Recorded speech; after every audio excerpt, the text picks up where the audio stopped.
All right, no, we're on. Good evening, college basketball fans, and welcome to another episode of College Pride Press Game Day. I'm your host, Noah Holly, joined alongside by Chief Analyst Sean Bach and guest analyst Zach Beeler. We will get to the introductions in a minute. About tonight's show first. This week, this week we're going to be changing things up a bit and just talk about the top games for the weekend ahead instead of adding extra analysis at the beginning of the show. We do have a lot of good games ahead for this weekend, so a lot to look forward to for sure in tonight's episode. All right, let's get into the introductions. I'll start with myself. As always, I'm Noah Holly, a 14-year-old intern for College Pride Press. I cover bracketology and the University of Virginia for the site. Can't wait to watch them play this weekend against Robert Morris, by the way. It has been about 11 days since they last took the court, I believe. All right, my co-host Sean, why don't you go ahead and introduce yourself? What's up, guys? I'm Sean, Chief Analyst for the College Pride Press Game Day podcast. And yeah, I'm excited to watch some basketball this weekend. It's felt like forever since we've had great games like this. So excited to see the Hoosiers get the win against Butler on Friday and the Crossroads Classic as a whole. So I'm excited for this weekend. Hope you guys enjoy the show. Make sure to subscribe on iTunes for past shows as well. All Yeah, right, Zach, how about you? yeah. I guess that means I'm next. I'm Zach Beeler. I contribute over at the main site, College by Press. Happy to hop on for this week of the Game Day podcast. There's a lot of great games and going this weekend, and I just got done with finals, so I got nothing to do but watch basketball. So it's a great time to have a lot of games to watch. So I'm excited to get into them and discuss them further. All right, sounds good. As always, be sure to follow us on Twitter at CPP Gameday, and like Sean said, subscribe to us on iTunes. Really helps us out. All right, let's get into the show. I hope you all enjoy. So we're going to start with Texas A&M taking on Arizona. That's going to be Saturday at noon Eastern Time on ESPN2 in Houston, Texas, I believe. Zach, why don't we start with you? What are your thoughts on this game? Yeah. I remember that first game of the season Arizona played Michigan State, and we thought they were going to be two of the premier teams in the country. Well, a few weeks have passed now, and kind of seen that both of them have fallen off a little bit. Arizona's case, in my opinion, is Alonzo Trier, a huge name not to have on that team. He's one of their better players last year, and for him to be suspended for, I don't know if it's ever been fully disclosed why, but for whatever reason he's not in the lineup, and it's really hurting them. I don't know if they'll get him back after the semester, but in terms of this game alone, that does make it a little tougher because they don't have the options that a normal Arizona team might, or have the depth that a normal Arizona team might. A guy that's really impressed me is Laurie Markkinen. Excuse me. Versatile player, kind of. I feel like we're making this comparison a lot nowadays, but kind of in the mold of a Kristaps Porzingis, a guy that can step outside and play, especially with his height. It's something that's very impressive. I'm interested to see how Texas A&M decides to go at him defensively. One guy that's very good for A&M, their front court as a whole is very, very good, and I think that's where Texas A&M's strength lies. There are a few ways they can kind of guard Markkinen. I think that Tyler Davis is a big body down low that is a more traditional postman maybe that could give him some trouble on the block, but I'm excited to see how Robert Williams plays. Robert Williams is a guy that's emerged really as an NBA prospect for the Aggies. He's very versatile, very athletic, and I think that it would be interesting to see if they threw him on Markkinen, how that would go, because I think he athletically can provide a little more trouble than a guy like Tyler Davis can. But I'm interested to see what you guys have to say about that as well.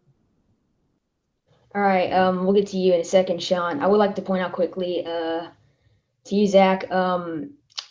We had College Pride Press's Arizona writer Trip Hanley on here about 2 weeks ago, and he said that there was a campus rumor that Alonzo Trier was close to returning. But again, that was 2 weeks ago, and we haven't really heard anything since. So kind of a mystery when Trier will return. We're Eagerly hoping for information on that.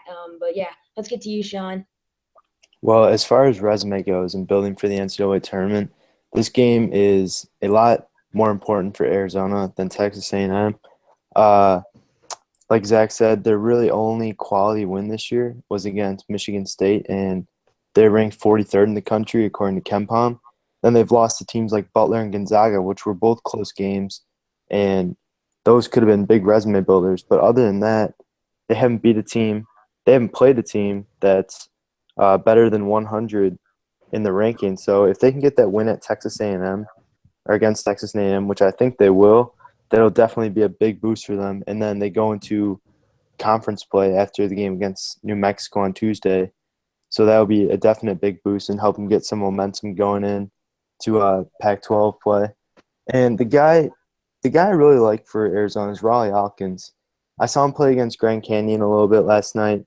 Oh well, Grand Canyon's not a great team. Well, they're a good team. They've competed against uh, premier programs, but Raleigh Alkins really played a great role in that game. He had 11 points, 4 of 6 shooting from inside the three, even though he struggled from 3-0-5. I think he's a real difference maker on the court, especially with Trier out. He has to step up a lot. And look for Texas A&M. They've really, really are a really bad shooting team, especially from the perimeter. So Arizona definitely has the advantage on defense with packing it inside and forcing them to take outside shots. And along with three-point shooting on offense, uh, Texas A&M is ranks 256 in three-point defense, and Arizona is 51st in three-point offense. So Texas A&M is going to have to limit the Wildcats from the perimeter, which will be something to watch. And that's where we've seen, especially Markkanen, get a good amount of his points from this year from the perimeter. So I think it'll be interesting to see how they defend Markkanen, especially if he's going to be a threat from the outside or the inside or both. So that'll definitely be something to watch. And maybe even they'll put Williams on him and Davis, give him a couple different looks. So that's something that we'll be watching. In the end, I think Arizona will pull it out. Just too much scoring. Markkanen's just gonna be too much for them. Same thing with Alkins. I think it'll be a good game, but I think Arizona will pull it out in the end. Yeah, this seems to me like one of those. Yeah, I'm sorry, Noah, but this seems to me like one of you're those good. games that maybe A&M will hang in there for a while. Maybe not even hang in there, but play with them. But I think Arizona probably has more talent in the end than A&M does. I think if the Aggies can, really get down on the boards and pound the paint, I think that's their best chance at a win. But if Arizona can, keep them out of the paint, deny the inside pass, and I do like Arizona in this game, just like you, Sean. Yeah, I like what you said there, Sean. If if if Arizona loses this game, um, their best non-conference win could end up being against a 6-4 New Mexico team.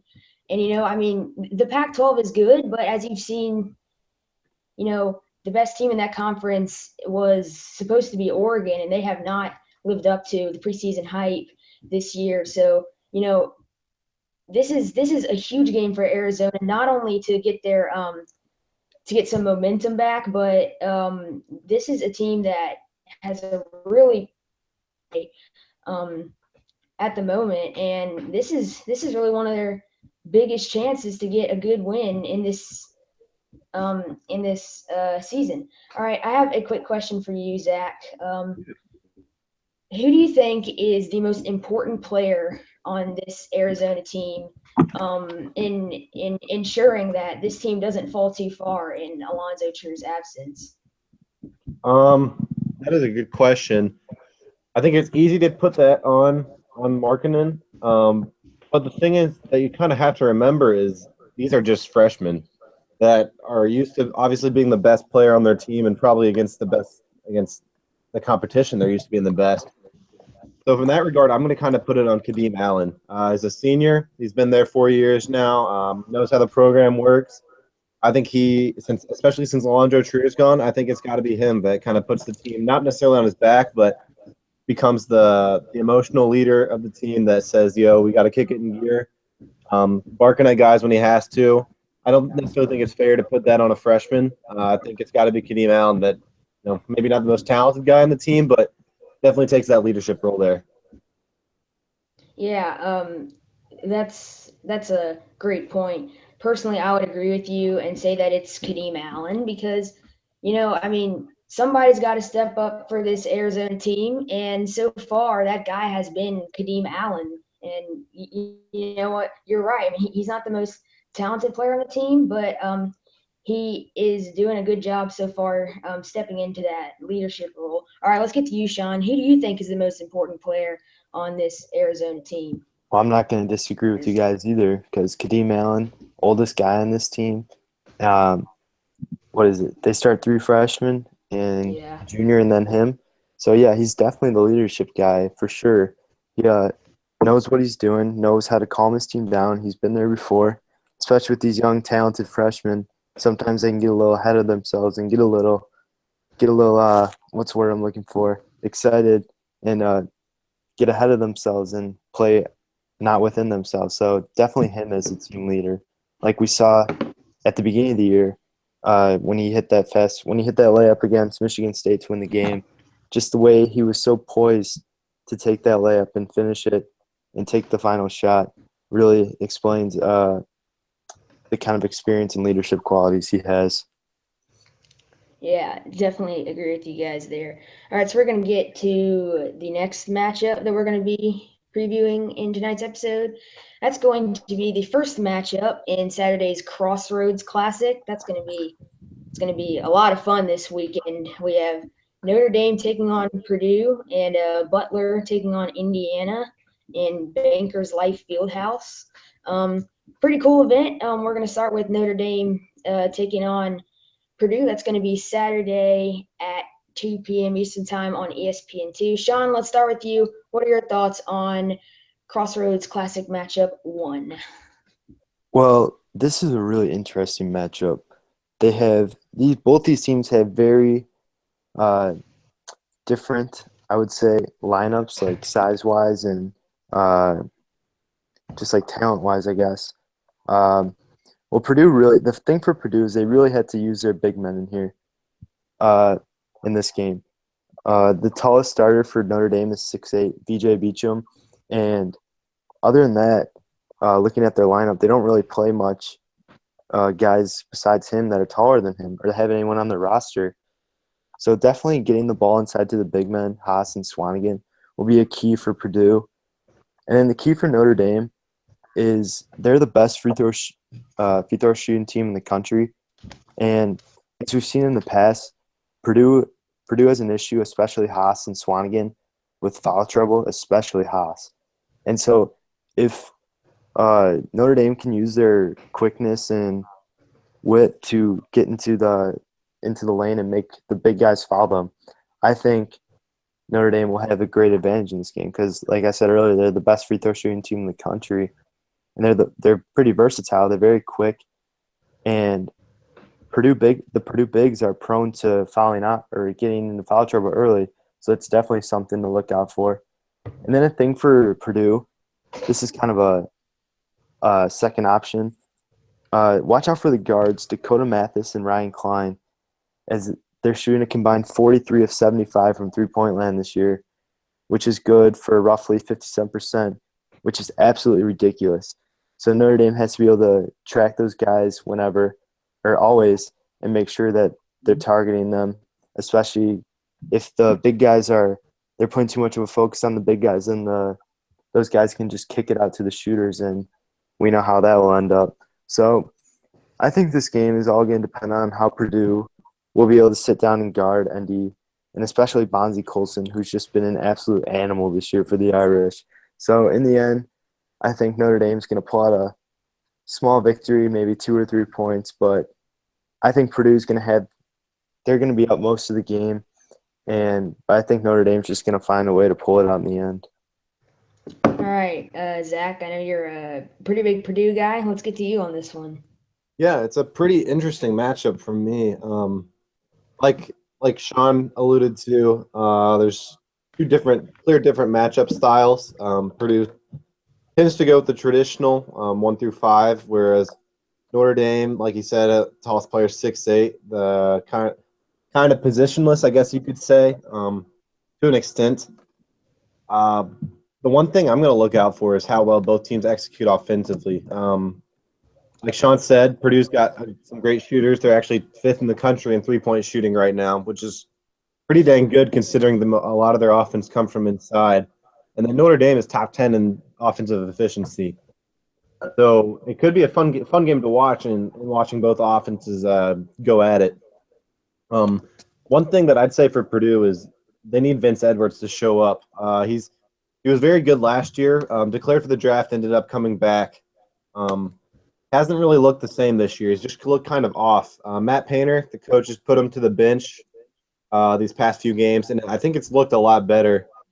Part of that, I think, is what he's found is Vince Edwards plays the 3 when he's on the court with both Swanigan and Haas, but I think he's more of a natural 4. So I think Matt Painter's figured out that it's not necessarily best to have 3 giants on the court at the same time, and he's mainly leaving 2 of the 3, being Haas, Swanigan, and Edwards, on the court at the same time. I think that's helped out the offense tremendously in terms of spacing. So it'll be interesting to see if that trend continues and how Notre Dame adjusts throughout the game with different lineups of those 3 on the court. One matchup I'm really looking forward to seeing is Matt Farrell against whoever he guards him for Notre Dame. He's been very impressive after last year. I mean, I think he played some, not that much, but now he's one of their key cogs, bringing the ball up the court and setting up the offense. He's great. I think he can, find passes where there's not necessarily one to be had. I think it's going to be a tough defensive matchup for Purdue. I don't really know who guards him. Maybe P.J. Thompson. I don't like that matchup either. Maybe Carson Edwards, who's been starting recently, which I think would be a very interesting matchup since Carson Edwards is a very dynamic guard that could give some trouble. But overall, I think limiting him is going to be key because I think he's going to be distributing to their shooters quite a bit. I'm going to go the other way from Sean on this one. I like Purdue by maybe 6 or 7. I think it's going to be close throughout the whole game. If it comes down to free throw battle, like Sean said, I do not like Purdue's chances. But in the end, I think Purdue has enough size and we'll get it done down the stretch. I agree with you, Zach. I like Purdue's size a lot in this one. But I do want to point out that my biggest takeaway from Notre Dame's near win over Villanova last weekend is that this Notre Dame team is going to be really tough to beat this year. They're going to be a team to watch down the stretch because, defensively, Notre Dame looked really, really good. There's a lot of positive takeaways for Notre Dame coming off of that game. I know it was a tough one, but I think that we learned that Notre Dame is definitely going to be a team to watch this year. So this is going to be a really interesting game to watch. Personally, this is the game I'm looking forward to the most of this weekend. All right, so we're going to get to the next game that we're going to be talking about. That is going to be the first CBS Sports Classic matchup, Ohio State taking on number 3 UCLA. That's going to be Saturday, 3 p.m. Eastern in T-Mobile Arena in Las Vegas. Sean, we'll start with you. What are your thoughts on this matchup? Well, as we've seen, UCLA has been arguably the best team in the country, especially after that win at Kentucky. So I think UCLA has the upper hand in this one, but I wouldn't count out Ohio State. Jaquan Lyle, is a very good scorer, but struggles from the three-point line a little bit, or a lot of bit, shooting 28%. So that's definitely going to be something to watch. And then Cam Williams is someone I expect to step up for Ohio State. He's had a couple games earlier on in the year. He put up like 15 and 17 versus Jackson State and Marshall, but those are 2 not very good teams. And then struggled against Connecticut, going 1 of 7 from 3. So I expect him to step up for this Ohio State team. He's a great player, great shooter, shooting 43% this year. So look for him to step up. If him and Lyle are going to have to form a Batman and Robin kind of tandem here if they want to win this one. But honestly, I think UCLA just has too much firepower in general. I mean, they're the best offense in the country, uh, statistically and just watching them. It's amazing to see how much they just play together and how little time they've had, especially when they start uh, two freshmen, Lonzo Ball and TJ Leaf, and then have some veteran players in Hamilton, Holiday, and Alford. And seeing Alford's playing, I think we're seeing how good he can be this year. We kind of had some questions about him in the past couple years because he's really had no one to kind of back him up or like help him get into the flow of the offense, I guess. So seeing him play well this year is really cool to see, seeing how great of a player he can be. So as far as this game goes, I really think UCLA is just going to be too much for Ohio State, but I think Ohio State's going to keep it close, maybe in the first half, like we saw in the Michigan State or the Michigan UCLA game. But I think in the end, UCLA just has too much firepower, and will just make this a high scoring one and maybe win by the upper teens or the low 20s. Yeah, I would agree with you. I don't think Ohio State has the offensive firepower to knock off UCLA, who is number 2 in the country. I apologize. But, from watching Ohio State this season, I've seen a couple of their games, especially the one where they almost beat the Cavaliers. Um, this team last year wasn't as bad as people think. I mean, they were competitive most of the time, and obviously last year didn't work out the way they wanted it to, but they weren't a terrible team. I don't think anyone should have forgotten about them. And this year, I feel like this team is more experienced. I feel like they're playing a little bit better. I think that Ohio's, like I said, I'm definitely taking UCLA in this one.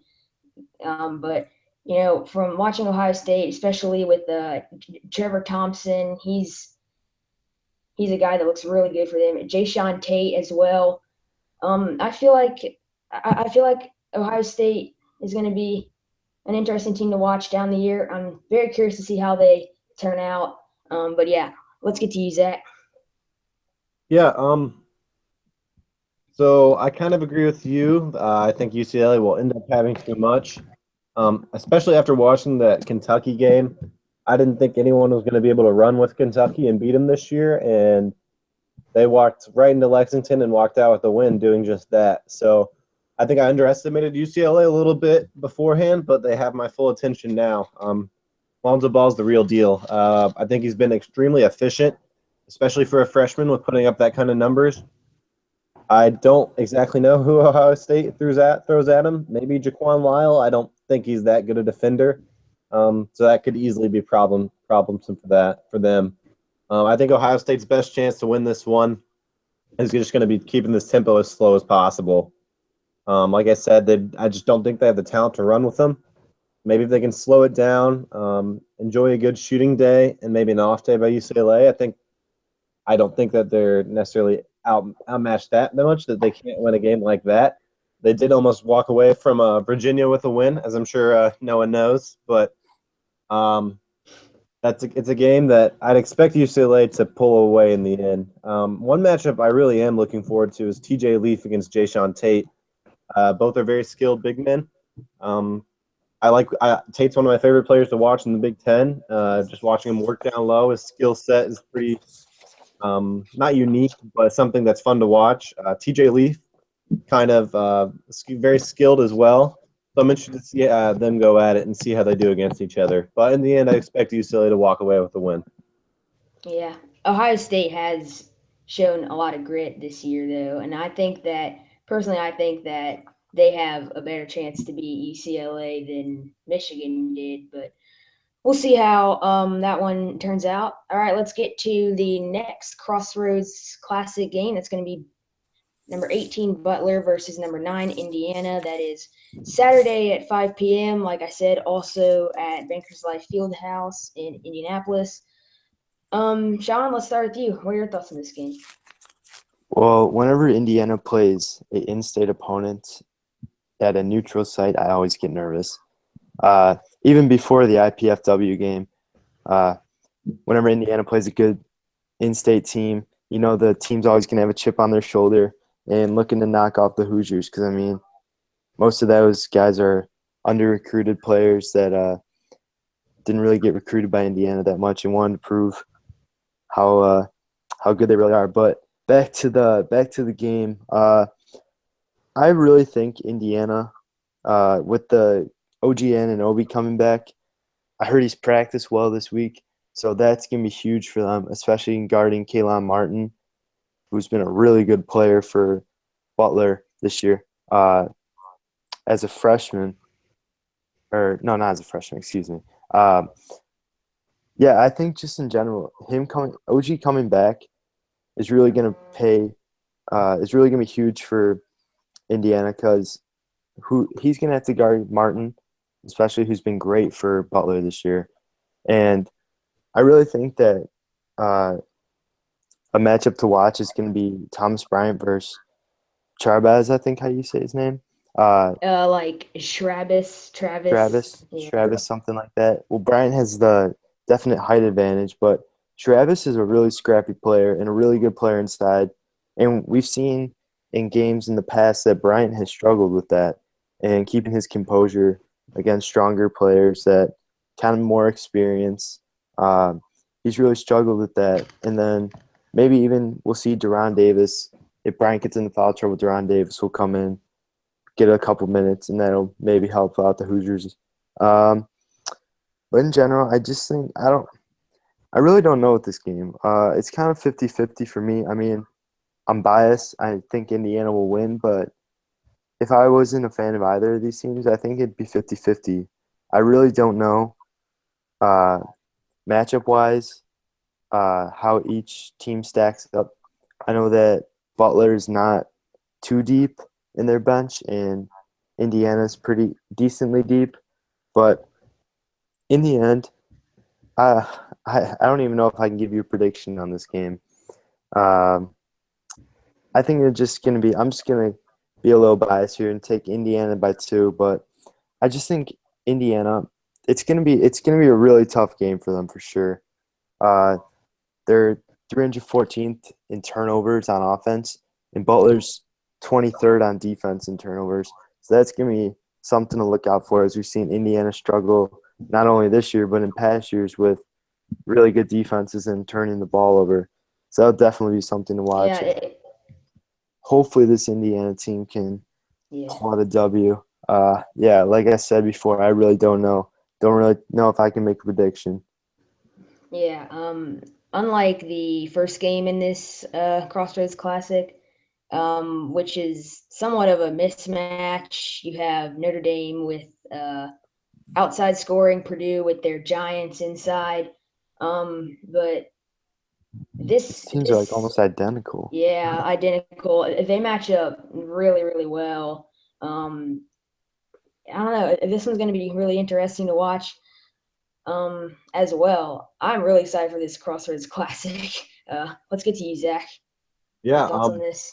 I'm with you guys. I think this is going to be a fantastic game. I always get a little nervous with teams. I think both these teams are coming out of their finals week. They probably haven't had as much time to practice as they normally do. They actually got academics to worry about. So it does make me a little bit nervous for both teams, but I think in the end they're both very well coached. So I'm not too nervous in that regard compared to some other times. Sean said it, but if OG Anunoby is healthy, that's a huge boost for IU. He's very versatile and would play a huge role in guarding one of the better scorers in the country, I'd say, in Keelan Martin, who's really progressed since his freshman year. Travis is a guy that, when you look at him, doesn't really bring much to the table, but he gets in there, he fights for every single rebound and every single point. And Thomas Bryant will have to be on his game and making sure he sticks to the fundamentals of boxing out, keeping out of foul trouble. I don't know if I'd take Travis over Bryant, but if Deron Davis gets in there, then I do think that Travis could rattle him a little bit as he's a freshman and hasn't necessarily faced that type of guy that, that Travis to me seems like a guy that would be on like a Northwestern or a Penn State that would, no matter what, always play hard and always give you a ton of trouble. And he seems like, that kind of guy that could give maybe not Bryant as much, but a guy like Deron Davis a little trouble. So it'll be interesting to see if Top Bryant can stay out of foul trouble and keep his composure and make sure he can stay on the court to deal with that. I think that. Yeah, I like what your Travis. Yeah, I mean, honestly, I didn't pay much attention to him before this year, but I've seen him now. I mean, he can even take it outside a little bit and have a bit of a perimeter game. That's not necessarily his thing, but it's something that he definitely brings to the table. So, one thing I think Butler will really need to do is stay together as a collective unit. Last year when they beat Purdue in the Crossroads Classic, that's something they did really well. They held their composure. They played off of each other. They knew exactly what each other needed to do, and they walked away with a win. I think Banker's Life, at least my prediction at 5 p.m. Eastern time on Saturday, will be basically an IU home game. IU fans are going to pack that Indy gym, as they always do in Indy, even if Butler is closer to campus, simply because IU travels so well. They're going to have to, treat it as a true road game and play with each other, stick to their game plan. Their Holtman is a fantastic coach. I'm sure he'll have him pointed in the right direction to get to victory. But in the end, it's up to the players to stay poised and get that win. Which I'm with Sean. I really don't know what to predict here, but a while ago, I stopped betting against Butler on all chances, and I'm going to do that again. I'll go Butler with a 2-point win, but I would not be surprised either way at all. Yeah. I'm having a lot of difficulties picking this game as well. It's really as 50-50 as they come. I'm going to say Indiana, though, although I really like Travis, and I think he matches up well with Bryant. Travis is kind of the motor for this team. He's been for a while now. So I'm predicting a big game for him. He always seems to have one when the spotlight's on him and up. But yeah, should be a pretty good game. Like you guys said, definitely going to be very 50-50. All right, let's get to our next matchup. That's going to be the second matchup in the CBS Sports Classic, also in Vegas. UNC taking on Kentucky. This one is going to be a lot of fun. The 7th-ranked Tar Heels and the 6th-ranked Wildcats. Let's start with you, Zach. What are your thoughts on this one? Yeah, I mean, this game is about as blue blood as you can get. Very storied programs. Going any game like that, going to go up against each other, kind of playing for bragging rights as well, is something that's going to be a great game to watch. Again, as always, Kentucky's got some great freshmen. Malik Monk and Darren Fox are both outstanding. Especially, I think Malik Monk is a fantastic shooter. Darren Fox more of a slashing type guy, but regardless, they started out the season very well. They know how to play off each other, which I think is something that's really important for a young team, especially. Calipari's done a good job with them already. They did hit that snag at home against UCLA, so it showed that maybe they're not quite as good as they were a couple years ago when they were nearly invincible. Which I think personally is good for college basketball, that there is some parity. But like in the end, they're still a very good team. One thing I didn't really mention is Isaiah Briscoe, more of a veteran presence, if you can be called a veteran second year. Really is a guy that they can kind of go to if the freshmen do get a little lost, which is something I think Kentucky teams have missed in the past few years. I think Briscoe is a guy that has been there, done that, knows what it takes to win ball games. So that's something I'm really looking for. On the other side of the ball, North Carolina is the #1 offensive rebounding team in the country, according to Ken Palm, which is something they'll really need to exploit. Malik Monk is not a guy that you want to give second chances shooting the ball. On pretty much every miss, they're going to need to be crashing the boards hard. That really hurt them against IU in Assembly Hall when they lost. I think IU tied them in rebounding, which to win a game like that in a game like this, you're going to need to out-rebound the team sizably. So that's something I'd look for right away to see how they're doing on the boards. If a guy like Bam Adebayo can, hold his own and get his fair share, then I do think Kentucky's going to win this game, and that's my pick personally. All right, Sean, let's get to you. The big question in this one is the status of Joel Berry for North Carolina. I looked it up today, a couple hours ago, that they're still unsure if he's playing or not. So I think if he plays, he'll definitely make a difference, but I really don't know how big of a difference, especially because he hasn't played in the past, 2 games? And those 2 games, UNC has really struggled against teams. Well, I mean, Davidson's a good team, but they should not. The game is much closer than a 9-point game, which was the final score. And they really should be able to blow out a team, or I wouldn't say blow out, but beat a Davidson team pretty handily at home. And a Tennessee team, too, who has lost to teams like Chattanooga. And then, well, I mean, they played tight against Oregon and stuff, but still, Tennessee should have won that game. Did you see? You guys saw the trailer was wide open on that Yeah. It reminded me of last second, the Watt shot a little bit. just a little bit. I was kind of hoping he hit him. He hit him on that shot, or on that pass. But back to the game.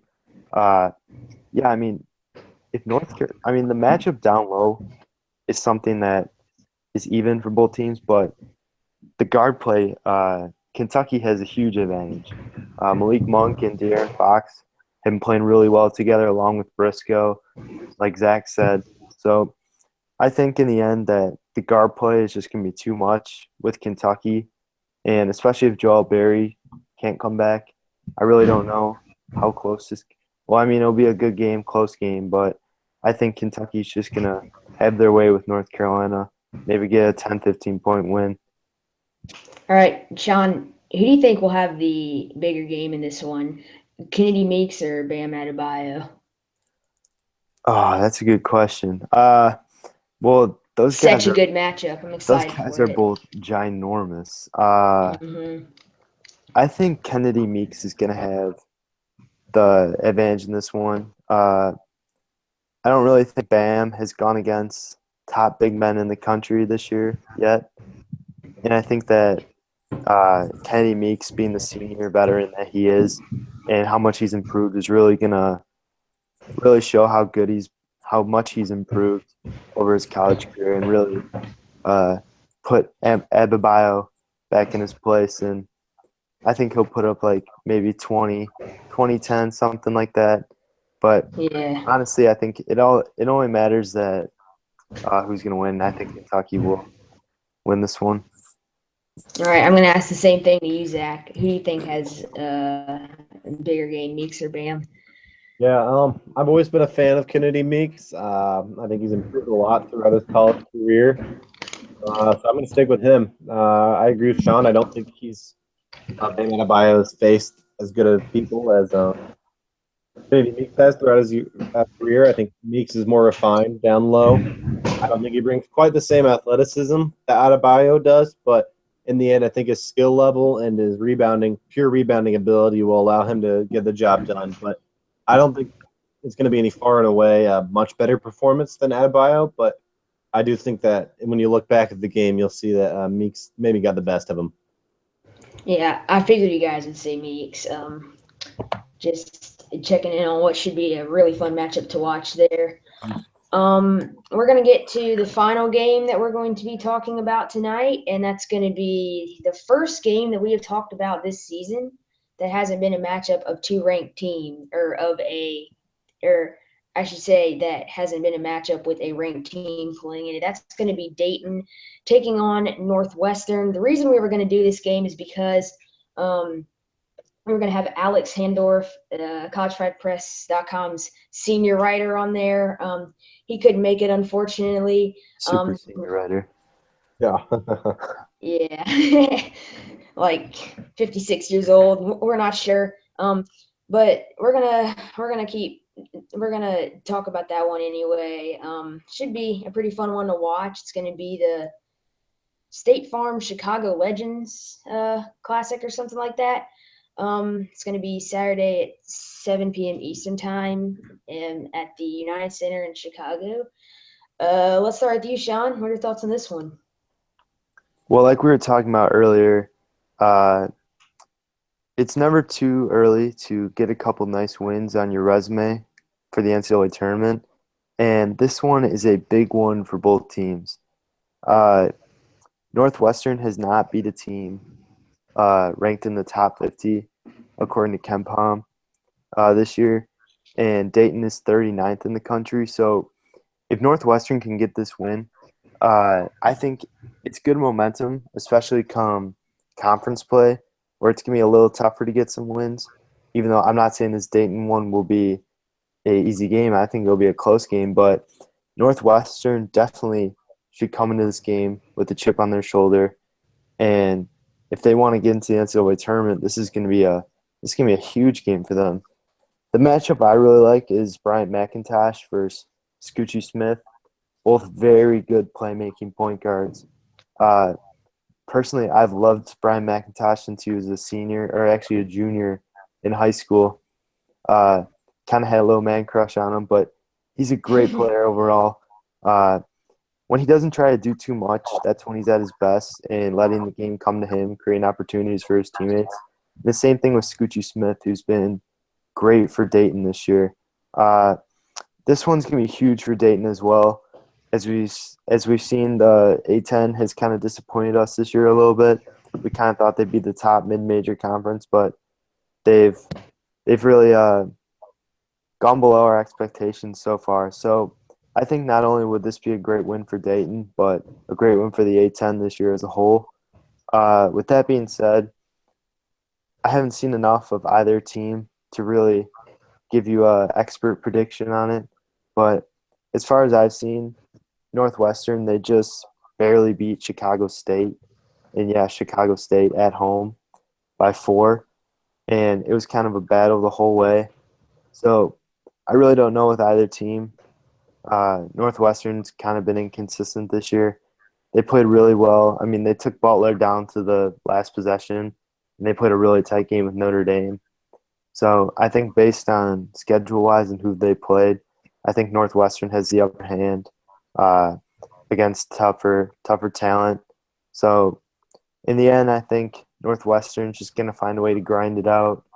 And I think Brian McIntosh is going to be the real difference maker in this one. So I think I'm going to have Northwestern by maybe 2 or 3 points. All right, sounds good, Zach. I'm kind of on the same boat. I haven't watched as much Dayton as I'd like. I've watched Northwestern a few times, but the little Dayton I have watched, I've been very impressed by Charles Cook. He's a fantastic scorer. Against any Chris Collins coach team, it's going to be very important to be aggressive, take it right at him. Because especially this team, I don't think they're as athletic defensively as some other teams. I think if Charles Cook, is aggressive, gets in the paint, gets in good position to score, I think he could have himself a pretty big day. I'm also a huge Brian McIntosh fan. I think he's about as tough as they come. I think he's a natural leader, which is exactly what Northwestern needs right now. Obviously, I mean, they've never made the NCAA tournament. If they're going to do it, it's going to be on the coattails of a guy like Bryant McIntosh. But he does have some supporting guys. Vic Law and Scotty Lindsey are 2 great players that I like on the team a lot. It's tough that they lost Aaron Falzon for the season. He had a good freshman year. But these kind of things always seem to happen in Northwestern. I swear they're the most cursed team in college basketball. I think it's going to take a year to persevere through something like this, and this is a perfect opportunity to do it against a very solid Dayton team that is a bit susceptible. I mean, I don't know. I don't think their post presence is as strong as it could be. So, if Northwestern on the other side of that is aggressive going to the rim, they could find some success. In the end, I do like Northwestern winning by maybe 5 or 6 points, but I think we're in for a close game and a very good, tight game here. All right, Zach, quick question to you. Is this finally going to be the year that Northwestern breaks through and makes the NCAA tournament? I thought a few of those years with Bill Carmody at the helm were going to be it finally, and then they crap the bed. I will not predict that Northwestern's going to make it until they actually do. So no, I'm going to say that they will not make the NCAA tournament this year. All right, Sean, what about you? Well, I mean, I like their starting lineup. Definitely some talent with McIntosh, Law, and Lindsay. But yeah, like Zach said, I really don't know if this is the year, but maybe next year, maybe.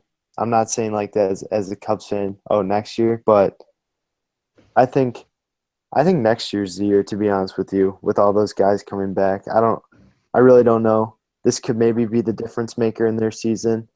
I wouldn't say make or break, but definitely an X factor because this would be a huge win for them on Saturday. Yeah, it'll be interesting to see. I personally agree with you guys. I don't think this is Northwestern's year. It's coming soon though. I can feel it, or at least I hope it happens. It's been a long time suffering for Northwestern basketball fans. So that may have been our last game that we're going to be talking about or fully analyzing. But show's not over yet. Something we've done a couple of times on this show this year has been talking about our underrated game to watch of the week. Each of the guys have one for us this week. Sean, let's start with you. What is your game to watch this week that we did not talk about earlier in tonight's show? The game I had is BYU and Illinois, which will be at 8:30 on the big 8:30 Central Time, 9:30 Eastern Time on the Big Ten Network, and it will take place at the United Center in the great city of Chicago. So at the beginning of the year, we kind of thought John Gross is on the hot seat. Well, we still do think he's on the hot seat, but they picked up a couple nice wins. NC State, VCU. I mean, and they beat those teams pretty handily. And then you see they have a loss against like Winthrop, which kind of evens out those two solid wins. And I think this game against BYU is absolutely huge for Illinois' cause. I really don't know if they'll make the tournament this year, but if they do, or if they do, then this could be a huge game for them. BYU has struggled recently. They picked it up. They had a nice win against Colorado the other day, but it's It's huge for both teams as they've kind of been inconsistent throughout the year. BYU has a lot of talent, decent shooting team. Kind of struggle or different. They've kind of struggled this year shooting ball, but as we've seen in the past, they've been really good from shooting mid-range and three-pointers. But this game, I think, really is big for BYU. As we've seen, the Mountain West is kind of disappointed this year. I mean, as a whole, it's kind of just disappointed. But BYU is really going to have to play well against Illinois. It'll help the tournament cause a lot, especially because the Mountain West is going to be a one-bid league this year. So if they want to boost their resume a little bit and get some momentum, get some momentum going in the conference play, this is going to be huge for them. So that's my game to watch. I think that the Lone Peak guys, Micah, Emery, and Hawes, are going to play really well, come up big for BYU. And they'll be a team to watch come March, especially if they can win this game and help out their cause a little bit. So I think BYU will beat the Illini in Chicago by maybe 8 or 9 or something like that. How about you, Zach? Yeah, so my underrated game is a in-state rivalry between Northern Iowa and Iowa. I'm a huge fan of in-state rivalries. I think especially for Northern Iowa, I'm looking at the We're gonna have a roster lot right this now. weekend. Yeah, and a lot of their top guys are from Iowa. I imagine, kind of like Sean said earlier, with maybe some players not getting recruited to Indiana. I imagine it's kind of the same. Maybe some guys that weren't recruited to Iowa, maybe playing with a chip on their shoulder, with something that always produces good basketball and entertaining basketball. The best player on the court, I think, is easily going to be Peter Jock for Iowa. The problem for Iowa is they don't have much beyond him. They're good freshmen. Tyler Davis, I believe his name is injured right now. And besides that, they lost some absurd percentage of their scoring from last year when they had a decent year. That's really going to hurt them, especially in the Big Ten. But I think it's also going to hurt them in a game like this. If Northern Iowa can key in on Peter Jock, prevent him from catching fire, especially from the outside, I like their chances of walking away with this and bragging rights for the state. So I'm going to go ahead and choose Northern Iowa in this one by about 5 or 6 points. All right, I like that. If I had to choose one, mine would probably be Georgetown taking on Syracuse this weekend. I forgot about that one. Yeah. Yeah. So, this is, as you know, the East rivalry. Those are always fun to watch. And this year really hasn't gone as well as they'd hoped. In all of their chances to pick up quality wins, they've kind of fallen apart a little bit. Most recently against Connecticut, that was a close game. They ended up losing that one by 2, I believe. It was like 52-50. I think that was the score. But yeah, this one should be fun to watch. I'm going to take Syracuse mainly because I don't know a ton about Georgetown, and I think that Syracuse is going to capitalize on the opportunity to get a win, to get some momentum heading into the ACC. I think I like Andrew White a lot, the Nebraska transfer. He's been good this year, about 17, 18 points per game. I like to see him step up, as well as Tyler Lydon. I think he has about 6 or 7 rebounds per game. He's been pretty good for them. But yeah, I'm pretty excited to watch that one. Yeah, we got lots of good games coming up this weekend. All right, that's gonna be pretty much it for tonight's episode. Thanks a ton, Zach, for coming on and helping us out. We'll be sure to have you on before the season's over. And as always, to my co-host or chief analyst, Sean, you did a great job once again. Also like to mention quickly, be sure to tune into next week's episode on the 22nd. Me and Sean have a special episode planned for you guys. We're going to be handing out our first half awards, changing it up a bit. That one should be a lot of fun. But yeah, like we said earlier, be sure to subscribe to us on iTunes. Go ahead and subscribe to us on YouTube as well. And yeah, that's going to be pretty much it. Thanks for listening, and good night. Thanks, Noah. Do not.